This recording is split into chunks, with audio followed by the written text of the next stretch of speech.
Hi everybody, Michael the Librarian of Magic here, finding and cataloging the magic and pointing you to it. I'm back once again for another What's New on Disney Plus video. This one will include a little bit of discussion about the new original film, Timmy Failure, Mistakes Were Made. Within this same video, I decided not to make a separate one for it this time. I'll just talk about it in this video. So with that said, I'm going to jump right into all of the new stuff that was added to Disney Plus this week, Friday, February 7th, within that week, 2020. Added to the service this week were the films Around the World in 80 Days. This is the 2004 picture with Jackie Chan and Steve Coogan. The mid to late 80s film Big Business, starring Bette Midler and Lily Tomlin as a set of twins. It's a really funny movie if you haven't seen it. It's a classic comedy. The Sandlot is returning to Disney Plus. It was previously on there, and then it was taken off probably for some weird contractual hiccup, and then it is now officially back on the service. Seasons 1 and 2 of the show Wicked Tuna, which is a show about tuna fishermen in the North Atlantic. The movie Descendants 3. I did finally get around to watching the first Descendants, and thought that was kind of a fun movie, sort of a fun teen Disney Channel style movie about the children of some of the famous Disney villains. And this is the third installment in the series. I haven't gotten around to watching the second one yet, so it'll be a bit before I get to the third one. But that is now on the service if you are a Descendants fan. And then also finally, Toy Story 4 was a big drop this week. If you haven't got caught up on the fourth installment of the Toy Story series, I would highly recommend doing that. It's a highly enjoyable movie. I did get to see this one this last fall. And really loved it, just as much as the rest of the other Toy Story movies. So if you're a Toy Story fan, that's on there. It's great fun. And then as far as original content is concerned, this week in Diary of a Future President, there was an episode called The National Mall, and there were basically kind of three separate story threads. Bobby is trying to get closer to his new girlfriend, Monica with a Y, and they are getting interrupted every time they try to make out with each other, and they're looking for opportunities to do that, and one of his friends chimes in that they have just fumigated their garage for black mold, and it's all free and clear of the mold, so they should have a boy-girl hangout, and that way they get an excuse to get away from their parents and do some making out with the girls. And they do that, and Bobby and Monica with a Y end up in a closet together in a 7 minutes in heaven situation. I think they call it two minutes of tongues or something. I don't know. I can't remember. But it's something like that. And when he comes out on the other side, he's really weird about it, but we don't find out. We'll probably find out in a future episode what happened, but it doesn't seem to have gone too well for Bobby. He seems kind of like, I don't know, in a weird mood after that, and we don't quite find out. He's sort of trying to play it cool. In the storyline featuring the mom, Gabby, and her boyfriend, Sam, Sam finally comes to the realization that he's all in with Gabby and wants to be involved in her kids' lives. They weren't broken up, but they were sort of taking a break while he really fully considered, how involved he wanted to be, and knowing that, dating her kids come with, it's a package deal and so on. So he kind of finally decided that he wanted to be involved, and that was sort of a big step in this episode. And meanwhile, Gabby is trying to get involved she's a lawyer. They're all lawyers. I thought they were executives. I said that in some other episode. They work just in an office setting. They're all lawyers. And Gabby is trying to get heavily involved in this case involving immigrants from Cuba. She feels very passionately about it because her parents were immigrants from Cuba, and so on.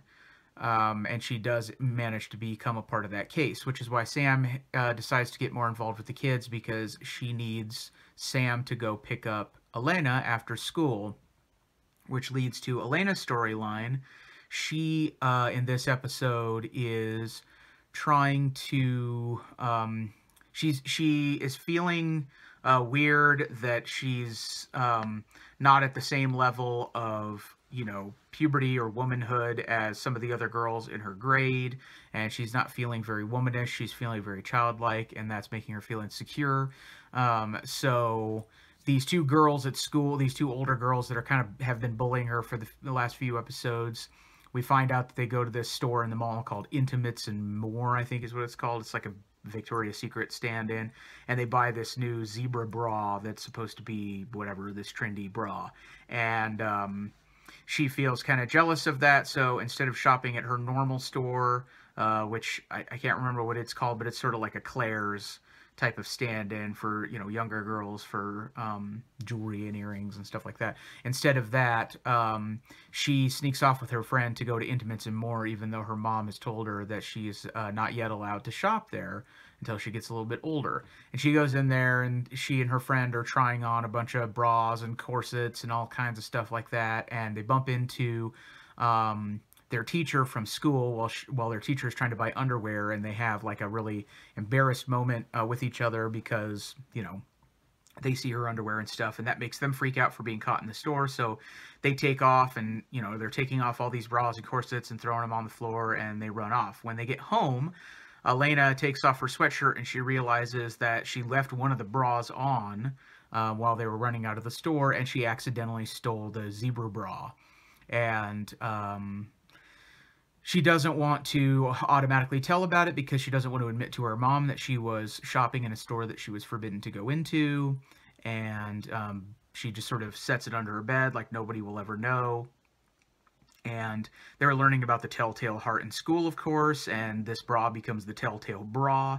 And she starts to feel racked with guilt, and eventually she confesses to her mom that she accidentally stole this bra, and she wants to take it back and everything like that. And her mom is unavailable because she ends up having to work late because she gets this case that she's been wanting. So Sam, the boyfriend, steps in to save the day, and he takes Elena to the mall to help her gain the confidence and perspective to return the bra. And he helps her do that, and that's when he starts to realize that he wants to be really involved in the kids' lives. If he can do something like that, then he's willing to deal with whatever challenges come his way with getting used to being part of a new family. And everything goes better. Elena realizes maybe she's not quite ready for, the zebra bras and Intimates and More and all of that stuff. And she's a lot more comfortable with, her place in her development and everything like that. But right at the end of the episode, sort of a cliffhanger is that Elena then gets her first period right at the end of the episode. And so she is developing just the way that she, wanted to or thought she should be or whatever. So that is happening. Of course, she's growing up, and we'll see what happens in the next episode with all the challenges and on that. I'm sure there'll be more about her and more about Bobby and his weird feelings about his girlfriend. And things are progressing really nicely in this show. As I've said before, it has a really nice dose of sort of cutesy, sitcom-y humor, some decent laugh-out-loud moments here and there with some good comedic acting. But also, it doesn't shy away from some of the, obviously more real topics of young adolescents and stuff like that, whether it's Bobby and his, trying to figure out girls, or whether it's Elena and her developing body and so on and so on. They don't shy away from those topics, and that's one thing that I actually really appreciate about this show, is that they it gives it just a little element of realness, and it's not full on like made for network TV sitcom-y stuff. So that was a really fun episode, and will just be interesting to see where the show goes from here. In the One Day at Disney shorts for this week, they showed a segment featuring Grace Lee, a senior illustration manager who works for Disney. And this was the same segment, one of the segments that was featured in the full-length documentary, if you ever watched that. She is a person who is one of the leads in charge of the sort of illustrated book wing of Disney, whether it's full picture books or covers for middle-aged books, chapter books, stuff like that. Anytime there needs to be some sort of illustration for books or materials like that, her team, she and her team are the people who put that together. And when you think about the raft of picture books that come out for Disney, for Frozen, and Star Wars, and Marvel, and Pixar, and all of that stuff, there's hundreds and hundreds of those. It really is a lot of work that they have to do, and a lot of different creativity has to go into the art development and art style of all this stuff. So it's very impressive. But if you already saw the full-length documentary One Day at Disney, as I mentioned before, this is the same segment that is in the documentary. In the sorry, lost my spot in my notebook. In the Disney Family Sundays this week, the craft is Toy Story bins that are decorated up to look like big blocks. They take the...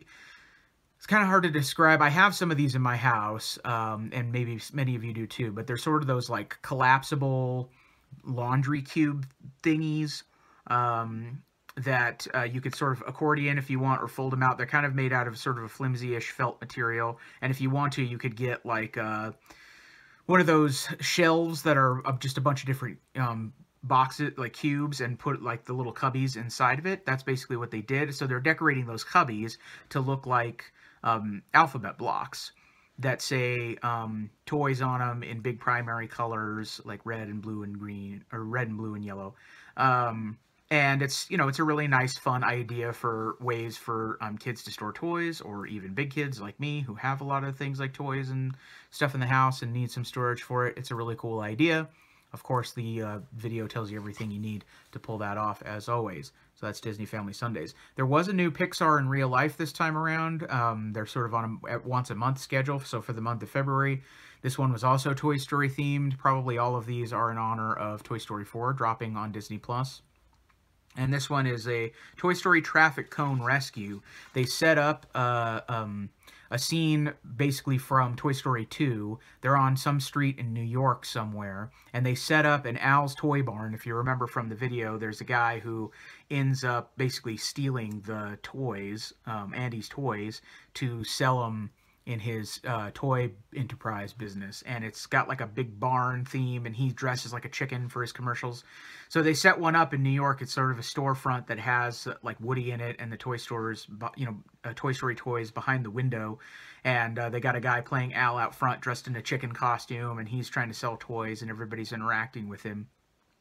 And he points out the Woody in the window to the passersby and stuff, and then he fakes that he has a phone call, and he walks down the street away from the building to take his call, and then they have these sort of remote-controlled traffic cones that look like the toys walking along underneath the cones, just like in Toy Story 2. And they're sort of walking down across the road and up the sidewalk, and one of them has a Slinky hanging out of it to look like Slinky Dog. And they also have some sort of speakers inside of there so that it sounds like you can hear Buzz Lightyear talking, and they're sort of executing their rescue to get Woody.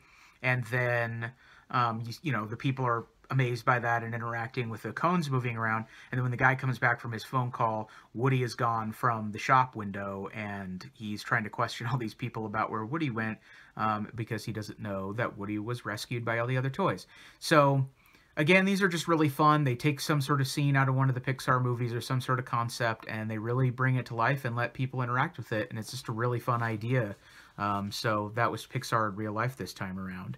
The Marvel Hero Project, it's called Dynamic Danielle, or Daniela. And Daniela is a young lady who lives in California, and she has been inspired to go down to Mexico and help build houses for less fortunate families down there. Her father is originally from Mexico. Her mother and her mother's family and her mother's side of the family are all from Iraq and other places in the Middle East.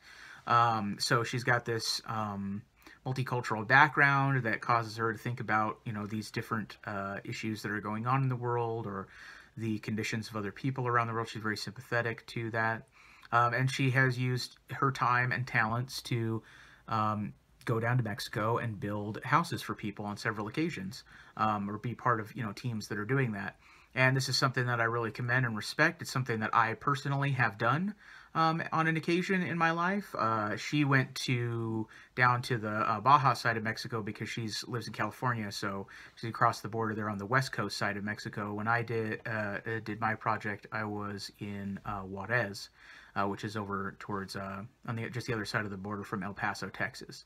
But either way, very similar circumstances. A lot of the stuff that they were showing, the places they were showing in this episode of Marvel Hero Project were very familiar to me. The circumstances were familiar, and the feeling of sort of the good feeling you get from going down to help people have a better place to live, and the sense of accomplishment you get from the hard work involved, I totally relate to, because this is something I've actually done before, and I really commend her for stepping out and doing that, for helping people that really need it. It's very clear in the episode that the families that she is helping out are highly affected, and she is really changing people's lives. And these are things that make people thoughtful, engaged citizens and human beings. And that's just a wonderful thing to see, as always. So Marvel Hero Project was a great one this week. And then finally, yeah, I got it all there. So finally, then they released another original movie this week called Timmy Failure, Mistakes Were Made. And I decided not to make its own video this week. I thought I would just talk about it on the end of this one. This movie is based on a book series, the Timmy Failure book series for kids and young adults, by a guy named Stephan Pastis. I think I'm saying that right. And it's basically about a kid with a really highly attuned imagination, who imagines that he's a detective in his own detective agency, and he's trying to solve cases. His partner in crime is a giant polar bear who's also part of his imagination.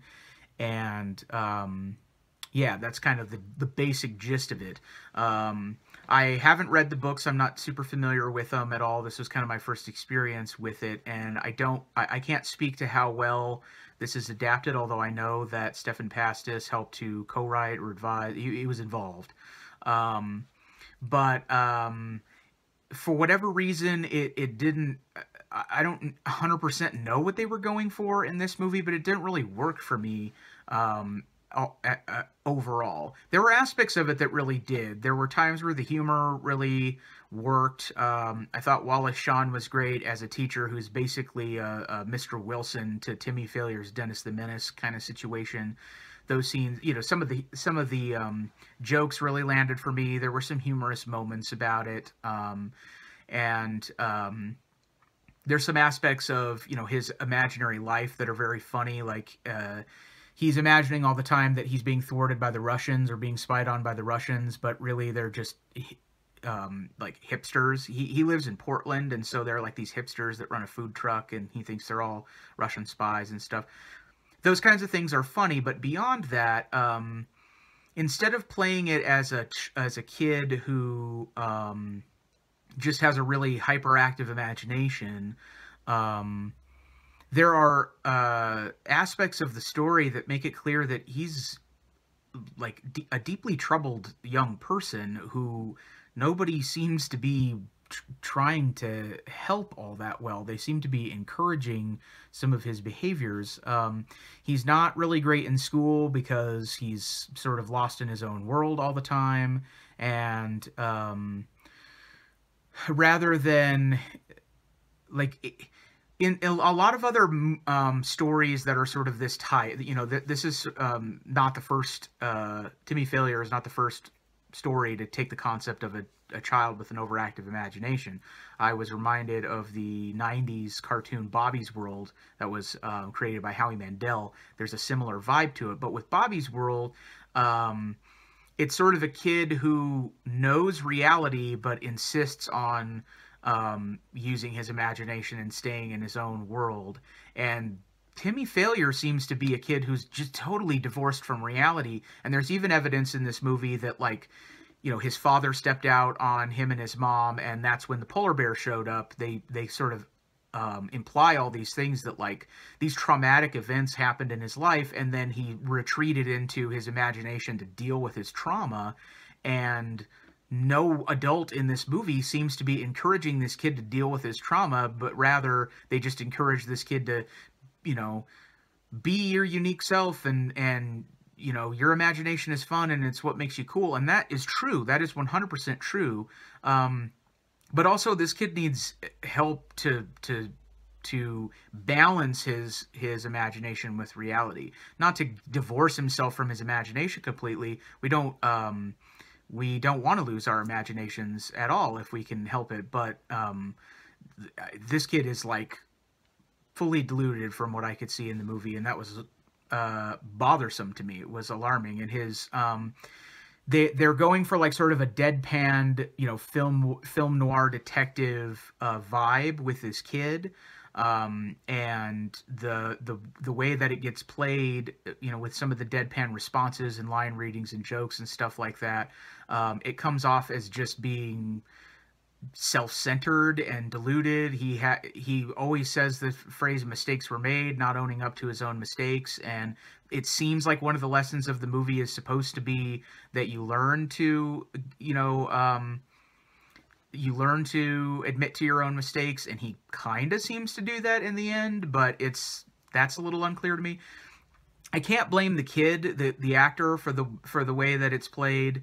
It's not his fault. He's being told what to do. I can't even really blame the writing so much either, because A, I'm not familiar with the books, and B, I don't think it's a bad conceptual idea. I think the problems probably rest with the directing, and that's also surprising to me, because the director of this, Tom McCarthy, is the same person who directed the Best Picture Oscar-winning film Spotlight, which is an amazing film. And this film just, it struggled for me. The original movies that have come out on Disney Plus so far, Lady and the Tramp, I thought had its charms, although it also had some issues that I have a video where I detail about that if you want to check it out on my channel.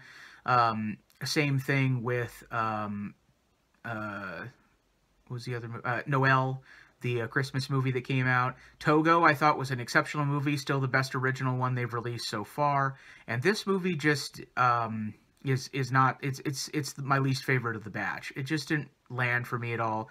If it does for you, that's great. If you're a fan of the book series and this feels right to you, maybe that's what I'm missing. Maybe I need to investigate the books a little bit more. I don't know. I just struggled to understand it. It just didn't work for me, and it didn't seem, there's a lot of aspects of it that just didn't seem healthy to me. And I know it's supposed to be silly and imaginative and for, you know, kids and families and all that stuff. And there are aspects of this movie that do that very well, and there are some that I just don't think they do. So that was kind of my opinion of that. I think it, you know, one thing in its favor is the title, Timmy Failure, Mistakes Were Made, because mistakes were indeed made. So that's my sort of general feelings and synopsis of the movie. I don't know if that causes you to want to check it out or not. Maybe you'll have a different opinion than me. If you feel different ways about it, let me know. Comment down below. That would be great. If there's something I'm missing about this, I'm certainly receptive to learning more about it. But that was kind of where I'm at with it for right now. So as always, thanks for watching these. Like I said, comment below if you have any thoughts of your own on that stuff. Thanks for liking and subscribing, and for watching this as always. And I will be back next week with another What's New on Disney Plus video. And until I make the next one, I'll see you then. Bye-bye.